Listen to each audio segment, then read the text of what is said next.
The House of Lords Committee on Sport and Recreation has raised concerns about the high levels of inactivity among certain groups in the UK. These groups include women, ethnic minorities, disabled people, the elderly, and people from less affluent backgrounds.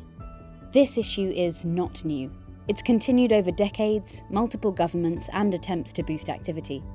To tackle this issue, the committee's calling for an ambitious new national plan for sport, health and well-being, plus a new approach by the government to pay for it and make it happen.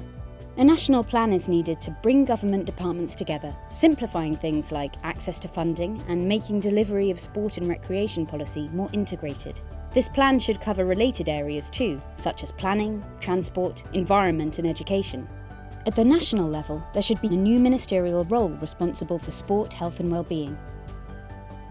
This new role would move to sit within the Department for Health and Social Care, rather than alongside digital culture and media, as it had before, to reflect the vital role sport and physical activity should play in supporting a healthier nation.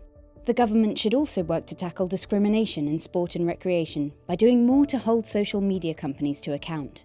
At the local government level, the committee wants to see local authorities required to provide and maintain facilities for sport and physical activity, with money to pay for it provided by central government. In education, PE should be valued more highly, with much more emphasis on physical literacy and making school sport an enjoyable and inclusive experience.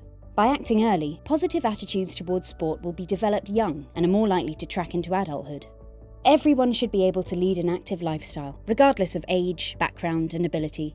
There must be a serious approach to duty of care and safeguarding, both at grassroots and elite levels of sport. The committee has called on the government to consult and work with the sector to introduce mandatory reporting of concerns of possible abuse to the appropriate authorities in sport and recreation settings.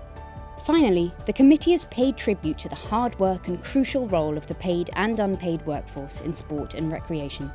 It's called for a national register of coaches, alongside more ambitious targets to improve diversity in the workforce. Find out more about the committee and its recommendations at parliament.uk/Lords.